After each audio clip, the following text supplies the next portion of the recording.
Do you want to shut your door, please?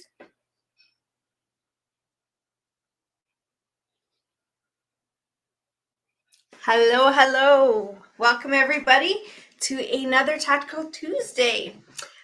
Fearless investors. That's what I like to think about when I think about you guys as I'm sitting here. I'm like, fearless. How can we become more and more fearless? So welcome, guys. Say hi as you jump on. As always, do let us know if you're also on the replay. If you're not watching us live, all good. But if you are on the replay, please let us know. That would be wonderful. Hey, Sarah. Looking forward to your laser question tonight. Dwight, Chris, Cheryl. Hey, Cheryl. Nice to see you. So, guys, we have a new series. So once a month, we're going to be doing for Tactical Tuesday and Ask Me Anything. It came from a couple of different places.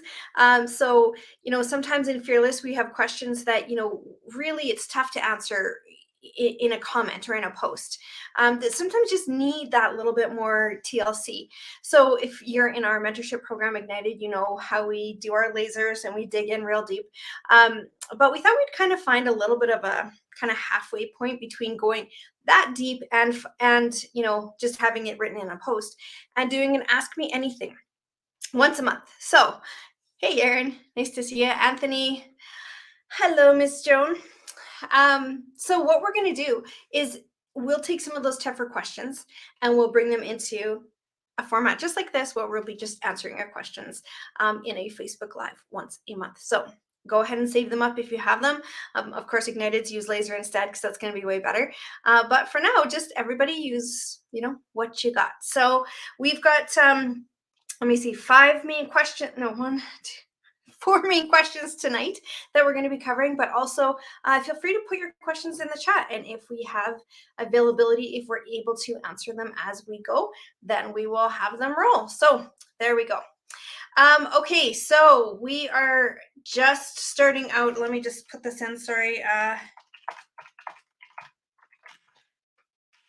don't know why that didn't save. I'm not very good at doing all this stuff by myself. Anyways, Corey is down and out for tonight, but he will be back next week. So guys, throw your questions in the chat. In the meantime, I'm going to get going on the very first one. How do I show my posts? So yeah, if you're on StreamYard, what you'll have to do, and Julie will put the link in for you right away here, I'm sure, because she's usually on it, and just click on that link and it'll say give permission to Facebook to use your name, and then you click that link, and then when you actually type in StreamYard, it'll actually tell me who you are. So anyways, if you're anonymous, that's all good too, no worries. Okay, so we've got a couple of accounting-based questions that I thought were really good and really necessary to kind of know. There you go, there's Julie throwing that in. So just follow that link and it'll give permission to use your name. Okay, so a couple of accounting-based questions. So of course, we're always going to preface everything by saying no matter what we are doing, we are not accountants. The only thing we can tell you is what we know ourselves that we do. Are there other ways? Of course there are. Are other people going to give you different answers? Of course they will. But all we can do is say what has worked for us. So for those of you that don't know us, we started this beautiful group, Fearless Investors. Before that, we had started Investor Life, and that's just a company that basically helps people scale their portfolios. So we bought over 100 properties, single properties, for our own investment over the last 18 years, and we did it all with joint venture money, so by raising capital. So that's what we're here to share for the most part, but we talk about all things real estate. So if you haven't seen this before, welcome. So Ask Me Anything. Okay, First question up. We've got a question from, I think it's Tony Meeg. And it's a really good question. It's something that needs to be addressed. In fact, we're actually just addressing this right now in our own personal life too, and in our family. So basically the question is, if you have a property that goes from being your primary residence, okay, it's your principal home, it's where you live right now, and you're going to convert that into anything that produces revenue.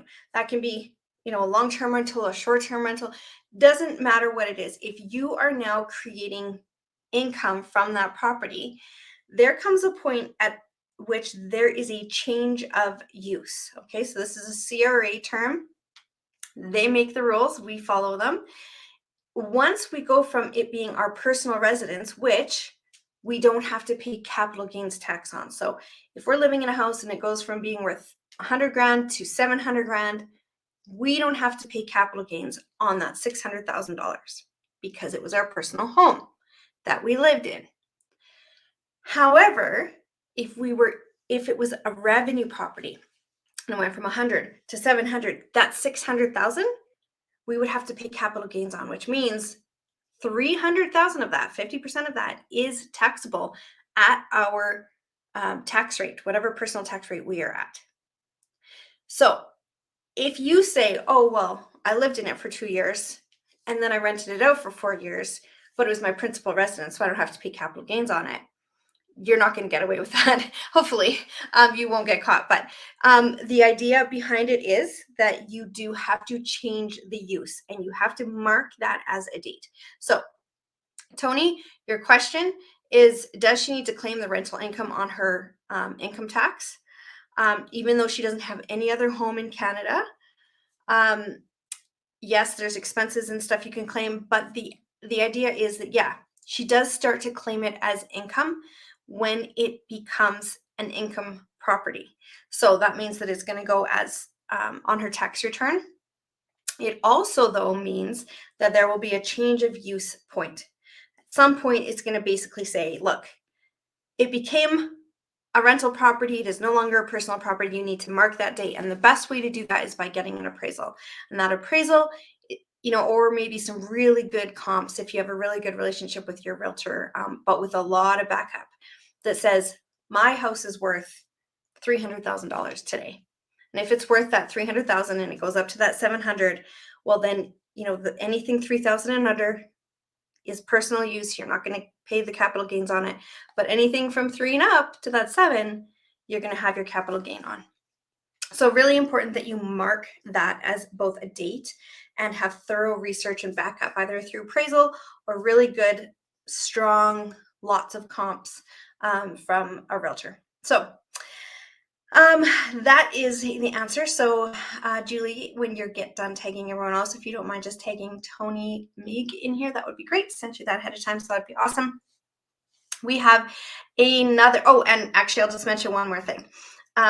So Amy Lamb also mentioned how you can sometimes defer that principal residence thing for a while. And if you look in the post in Fearless where this question originated, you can see she's got the article all put in there. So typical of Amy to do that. But just so you know, that would happen, generally speaking, if there isn't income produced from that. So if there is, it would probably just have that change of use. But if you're going overseas or your friend is going overseas and she doesn't have any other properties at home and she won't be making any income off of it, you could very well use that, not disclaimer, but awesome. Thanks. Appraisals are best, Sean says. So if any of you guys don't know Sean, great contact for every investor to know and have. Sean is a mortgage broker. He says appraisers will do a backdated appraisal if you forgot.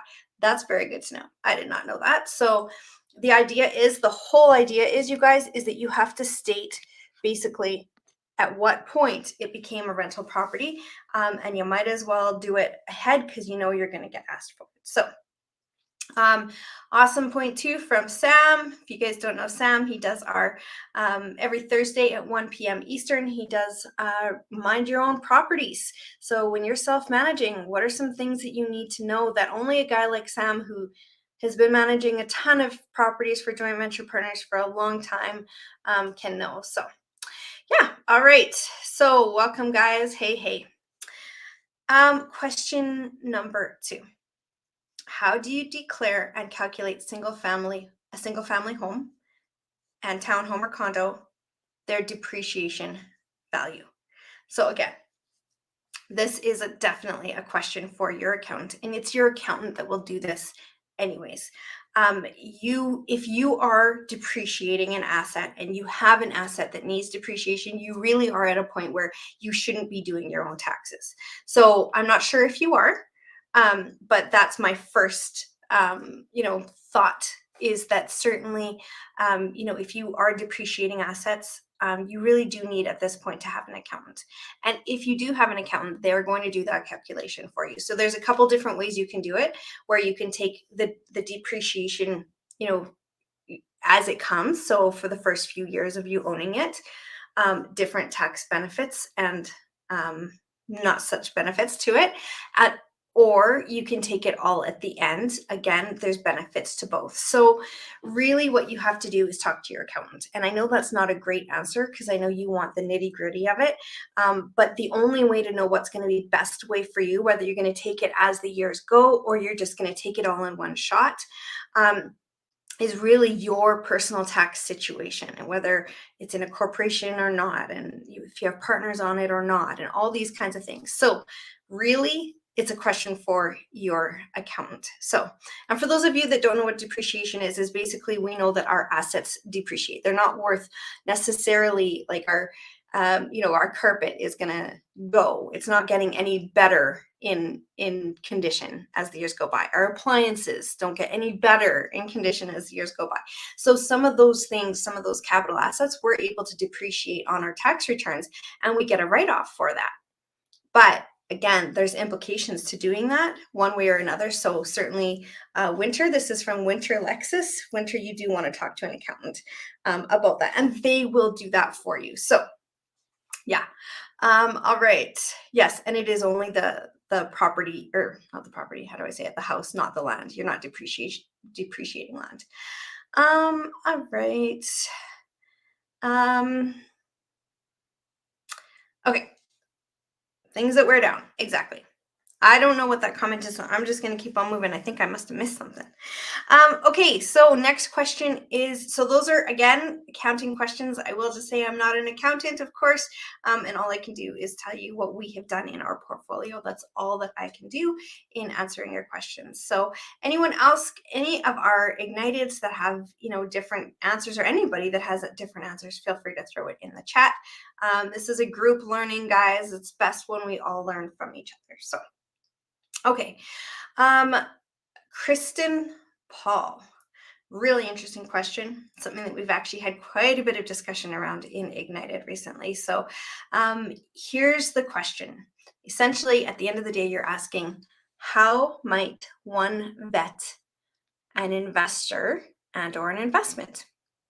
So we know that there's a million ways to do it. And Ignited's, and everybody, please certainly put it in the comments. What do you do to vet an investor? And is it the investor you're vetting, or is it the investment you're vetting, or is it both? So go ahead and put your suggestions in the comments, guys. But at the end of the day, I'm just going to tell you both what we do, what is good practice, and what some of our Ignited members have mentioned recently that they do. So yeah, we got your question answered right now, Kristen. Okay, so I really, really liked to start this conversation with something that Brian Banks said. So Brian, if you're on here, throw in that you're on here live. But Brian made this comment recently. He said, we can do all the diligence that we want, and not to discount diligence, crossing all the T's and dotting all the I's to the best of our ability. But in the end, we have to choose and take that risk. So when we're lending our money to someone, let's say as a private lender, we have, at the end of the day, the buck stops with us. It is always a risk. There's nothing that is not a risk. There is nothing that is guaranteed, even if they say it's guaranteed, which they never should. But even if they did, it's always a risk. So know that, and don't ever risk more than what you can afford, right? So that came from Joan Latchuk. Jonah and Gord are amazing investors out of Calgary. So, don't ever put on the line more than what you can invest. That's, kind of the first rule of thumb. Second is it is a risk. No matter what, it is always a risk. So, I love Brian's suggestion is, ask them to open up their books. Maybe they will, maybe they won't. Just because they won't doesn't mean that they're hiding something. But open up their books. If you want to see their books, do it. If you want to see a credit check of theirs, ask for one.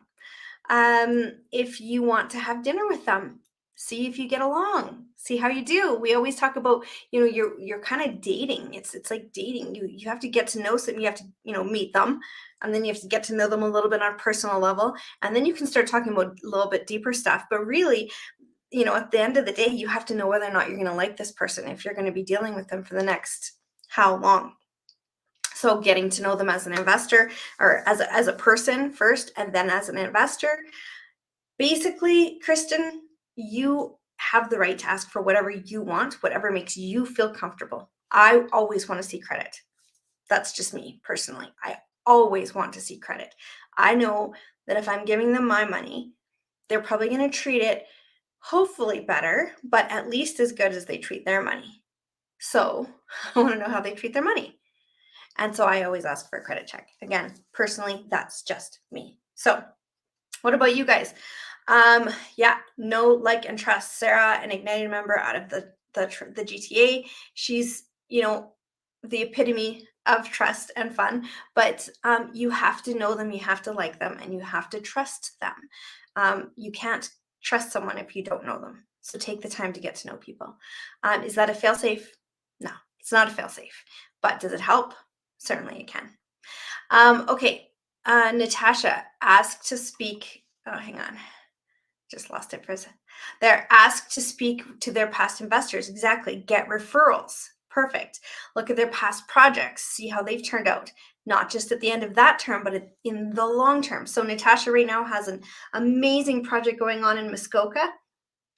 Just crazy great stuff. I don't know. She finds all these gems and finds a way to add value and build in equity. It's incredible what you do, Natasha. But, she's saying, look at them as a whole, not just this deal.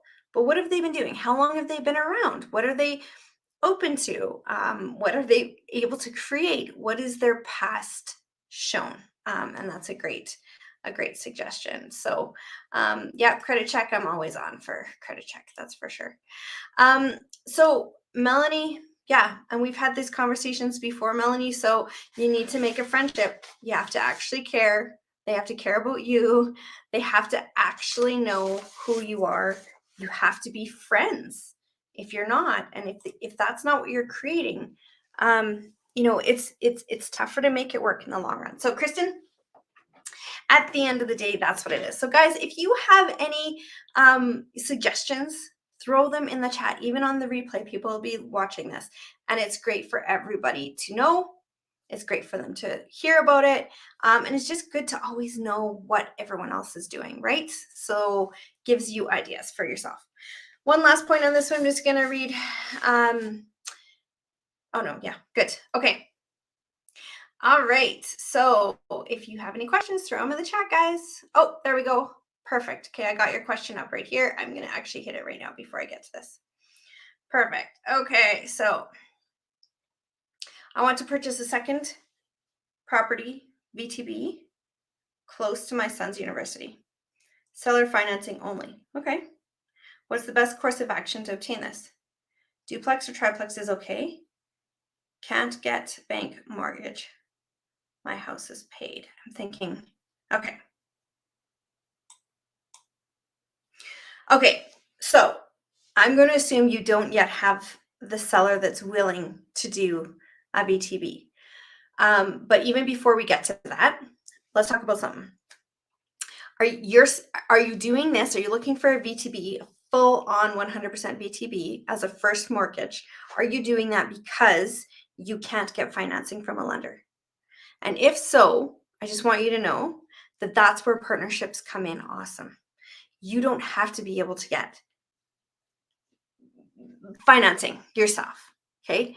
There are so many people out there that could get financing for you, but you would have to bring them in on the deal, which, some people are like, oh, then I have to share the deal. But when you're sharing a whole watermelon instead of having a whole grape to yourself, um, it really, really is the way to win in this game. So, first off, if you're doing it because you feel that's your only option, I want you to just open your mind a little bit there. Okay. Secondly, if you're doing it because, okay, so you don't, okay, so there you go. So you don't have to go just there.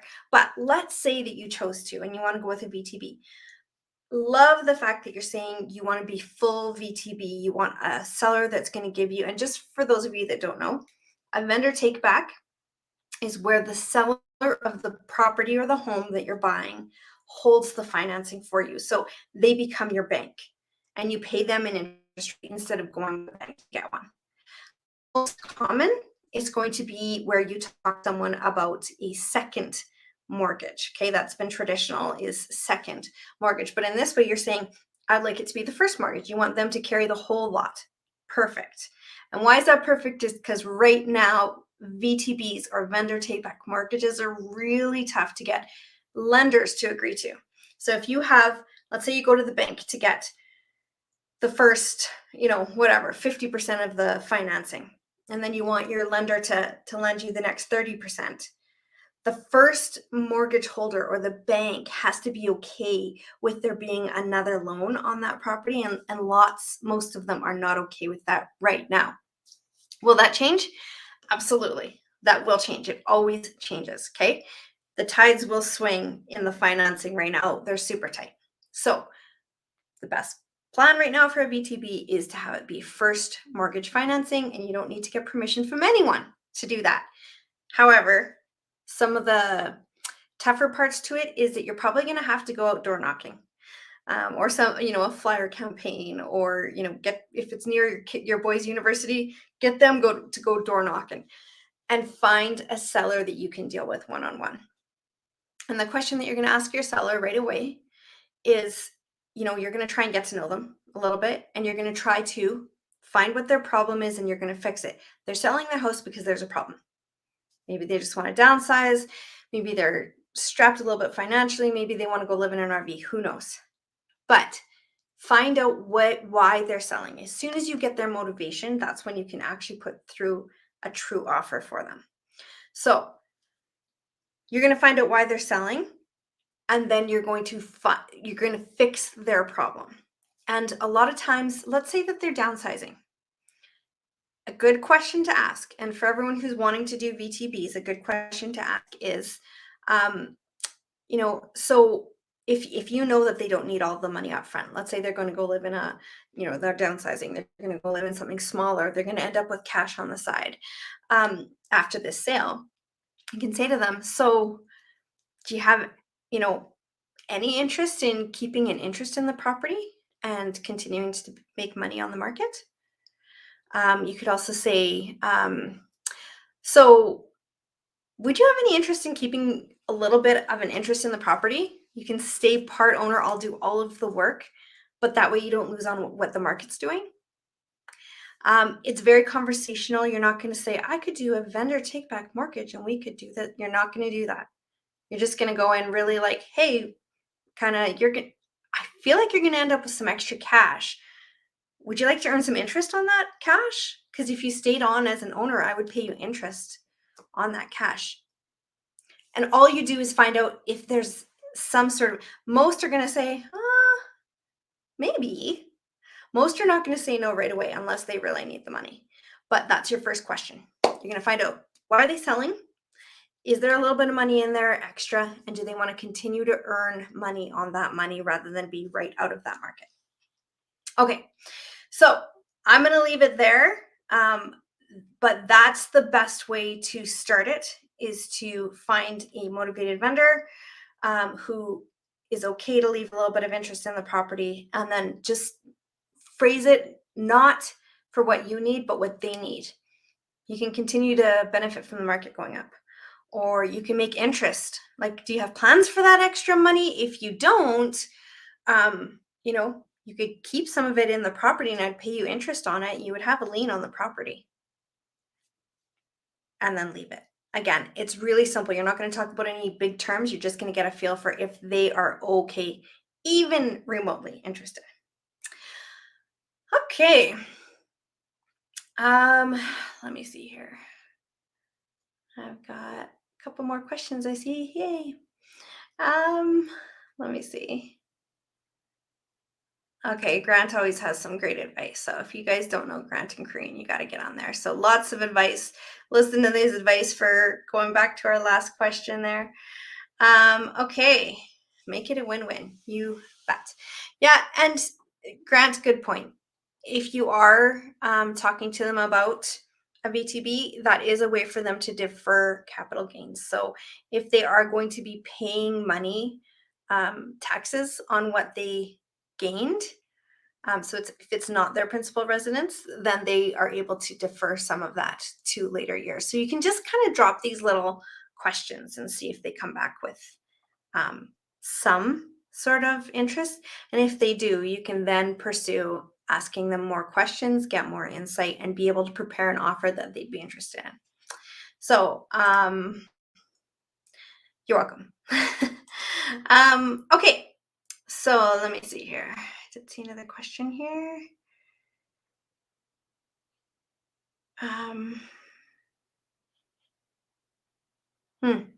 There we go.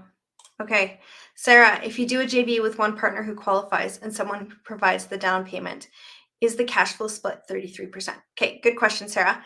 And we will get into this a little bit more in laser if you'd like. But so basically, the idea is, and it's very general, but if you have a partner who's bringing the financing and the money, the down payment, and you are bringing the work and the expertise and the time, let's say, then generally speaking, these are going to weigh in at 50-50% of the deal, right?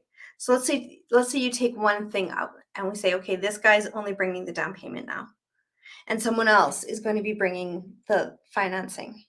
Then yeah, generally speaking, that's worth about 25%. That's the functional answer.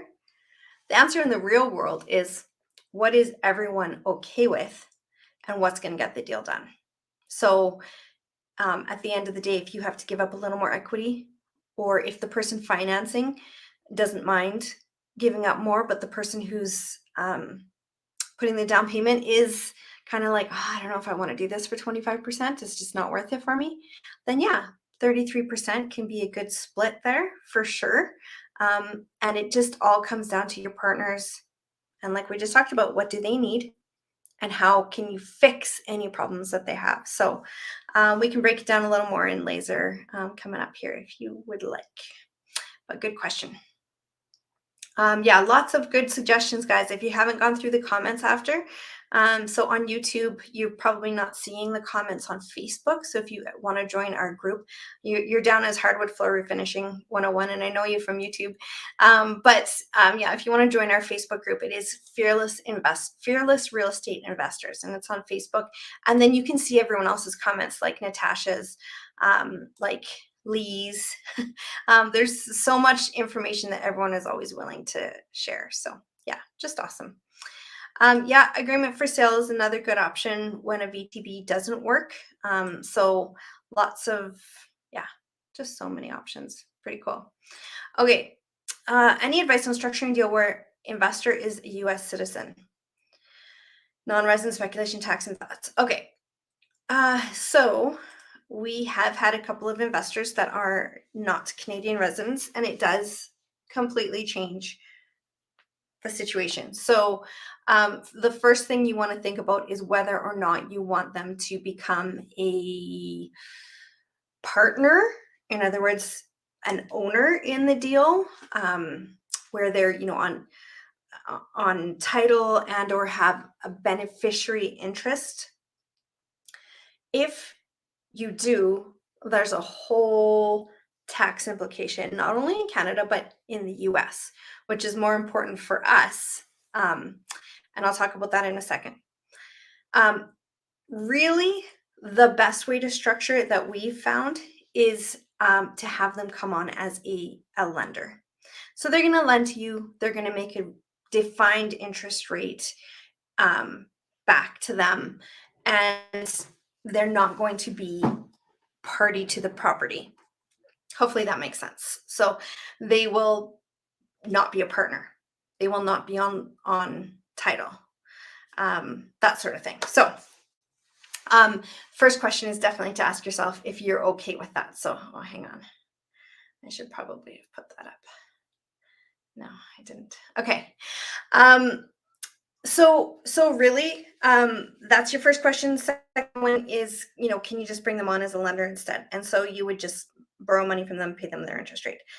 If you don't decide to do that, and if they do have their name on property, whether it's this way or that way, whether you're going into the States and doing it or the other way, the US and Canada, and this again is a tax and accounting question, but us can just tell you what we know of it from our personal experience, is that if somebody has, let's say a US citizen has their name on a property that you own in Canada, the IRS actually can freeze that asset. If you ever sell it, they can have your lawyer hold that money. And same thing goes the other way on the other side of the border for us, and hold that money until they determine that there's no tax payable. So let's say that the tax, and this George Doobie is our accountant. They're with BDO. They are specialists in dealing with investors, but not necessarily with cross-border stuff. But for example, if the US were to tax at a 40% tax rate, and Canada was taxing at 30%, that extra 10% you could owe to the other government, the CRA or the IRS, depending on which way it went. You have to then file returns in both spots. Gets a little messy. So by far what we found is the best way to do it is through private lending, and it's a defined rate rather than partnership, co-ownership, that type of thing. So, all right.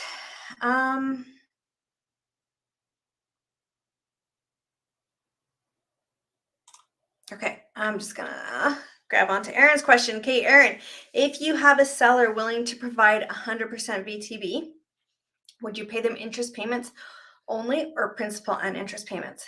So, really good question. I'm going to try to sit up a little taller so I can keep the questions on the screen. So Aaron, ideally, you would have it be a balloon payment. So you're going to pay them, if it's a 100% VTB, you're going to see if they'll allow you to pay them nothing for 5 years and then all of it at once, both the principal and the interest. That's ideal because your cash flow can be really affected. Often VTBs are at a little bit of a higher interest rate. So, they eat up quite a bit of cash flow often. So if you can get them to do what's called a balloon payment, where you don't pay them anything until the end of the term, by then the property will have gone up. Either you've forced it to or the market has, ideally in this ideal world. And then you will refinance at that point or sell at that point, pay them out what they loaned you plus the interest all at once and be done. That's called the balloon payment. That's ideal. However, sometimes they won't want that. It's too much of a risk. They'll want some income right away. So you can do either principal and interest payments immediately, or you can kind of do a hybrid. You say, well, we're going to pay you, like, let's say you're talking about a 10% interest rate. So you can say, well, we'll pay you 10% interest over the term. We'll pay you 3% along the way or 5% along the way. And 5% will do at the end as a balloon payment. So you're still managing your cash flow and your expenses every month. They're also still getting some interest and, some income, creating some income. But the principal that you owe them is going to be at the end, as well as the additional interest, and or a whole hybrid of any of that. So preferably always go for a balloon payment of principal and interest at the end. That would be amazing. In the real world, will they accept that? Not unless they're really in a motivated position, generally speaking, and or a struggling market. So, but yeah, go for it. Always just see. There we go. Sarah's got it. There we go. And at refinance, right? Beautiful. All right. Let me see here. Yeah, I know. Hey, like time is never enough. But if you need to get it done, honestly, think about joint venturing, because you're going to get a whole, like, to find a motivated seller, for one, is a bit difficult. Okay, it's a whole process.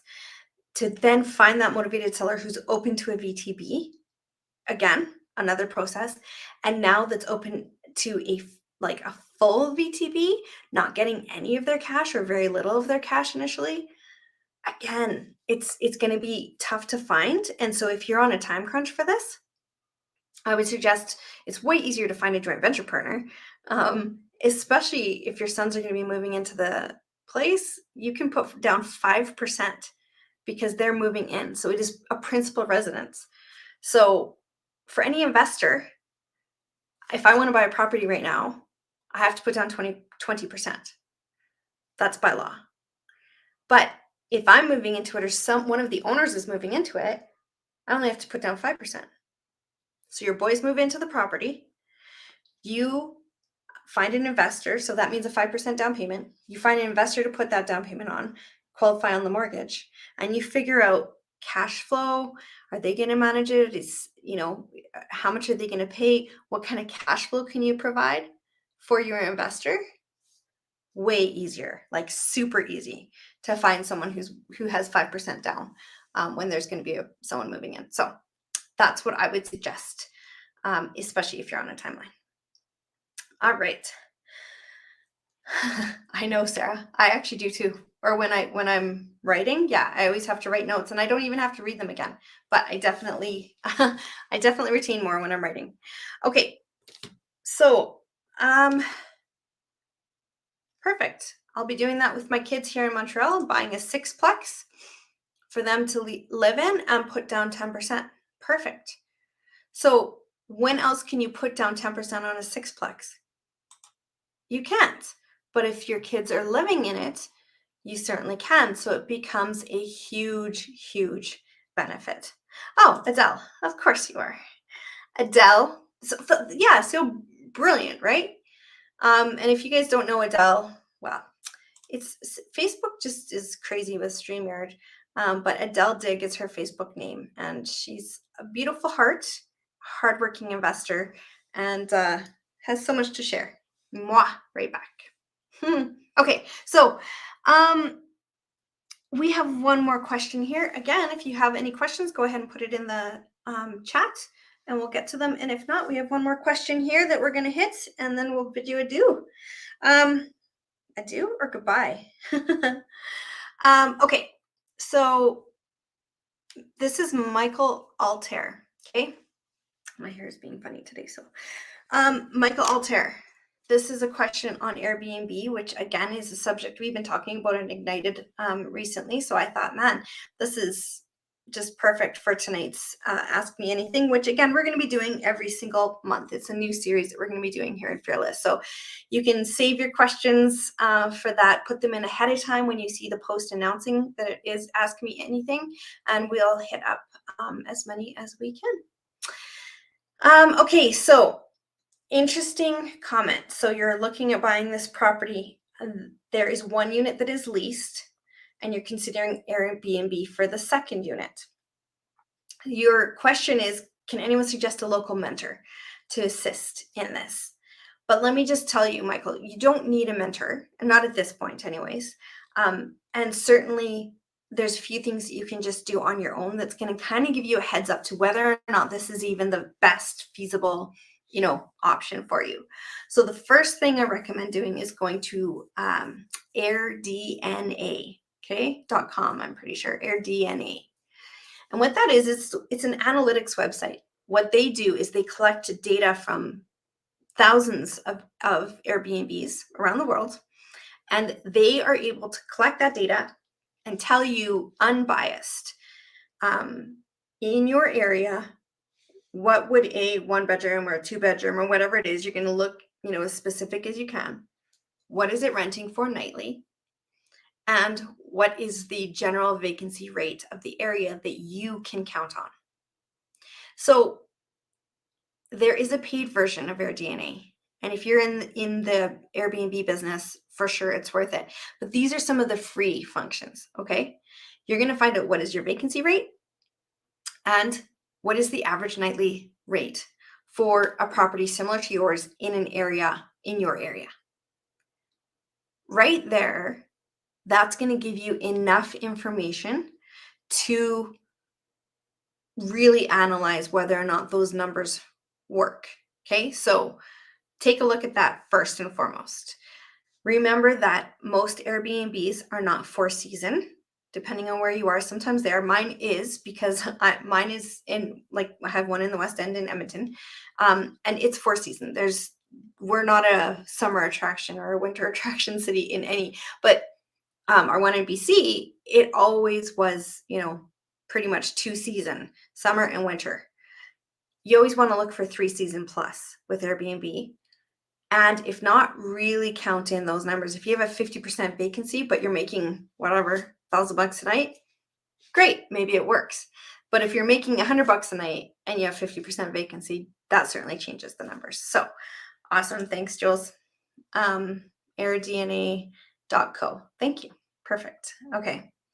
So that's the first, the first thought behind that is go to AirDNA and see, then crunch those numbers and see if it's even viable. But interestingly, a post I was just reading in Ignited's Facebook group right before I got to yours was one from Anthony Hong. So he's looking at this awesome property. It's got, some long-term units. It has short-term, one short-term unit, one Airbnb. And then he's thinking of converting another of the units to an Airbnb as well. But here's the things you have to watch out for. And this is a conversation that Amy Bellevue, Melanie Robinson, Anthony have been having, is basically your insurance is probably one of your toughest points when you're doing an Airbnb, because not everyone insures for Airbnbs. And secondly, your financing. So here's kind of the rule of thumb with that, is that you have to look at your financing as if it's a long-term rental. Okay, because that's how the bank or whoever finances it for you is probably going to look at it. They're not going to look at your Airbnb income, even if it's established. Okay, so in Anthony's case, there's one established, one not established that he might convert, and then two long-term rentals. They're going to look at the place as if all of them are long-term rentals. So that's less income, right? But that's how that place is going to have to qualify. That's the income that they're going to take into account. They're not going to take into account the Airbnb income. So for that reason, again, you crunch those numbers based on it being long-term rentals. Now, if you know that you're able to convert it, you can get insurance on it, and you're going to rent them out, by the night. Awesome, right? Major bonus, and that's great. But count your numbers, crunch them as if you can't. Does it still work? Everything else is gravy. Does it still work? And, basically, do you want to be doing it? So at the end of the day, it's really, really conservative on your numbers. So those are a couple extra considerations. I was just gonna, Melanie, actually a quote from Melanie: lenders will not use the Airbnb revenue to work their numbers. Instead, use what the rent for a long-term tenant would be and evaluate the value of the building with that income approach. There we go. Perfect. So of information, guys, in these comments. So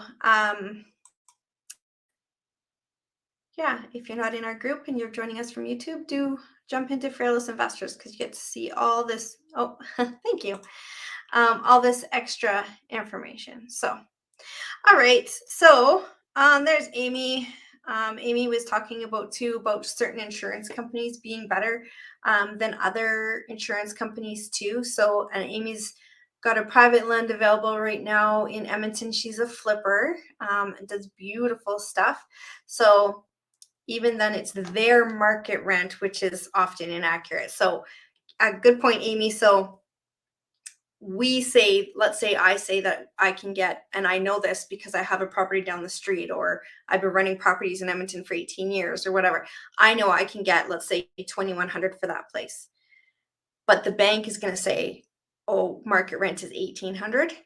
So they're only going to count 1,800 in your financing, Michael. So it is relative for sure, which is often inaccurate, which is what Amy's saying. But yeah, if you guys don't know Amy, great person to get to know, and doing some awesome stuff. Yeah, right now. Okay, so I am going to love you and leave you, I think, guys, unless there's another question that I missed, which I don't think. Oh, hang on, Babette, sorry. There we go. Babette, hello. I'd love to hear your thoughts on purchasing leased land properties as an investment. Well, I can tell you from one of our one experience from one of our friends, and they had leased land. It was 100-year leases. Interestingly, they never realized or thought that a death of one of the owners may impact it, and it certainly did. That made the lease with the city, a big city, invalid. They thought, oh, well, we'll just redo it with the 3 remaining owners. And it was rejected. And so they had a whole bunch of assets on this property because they had a 100-year lease on it. And they had to figure out a way to move everything and get everything off. It was really quite messy.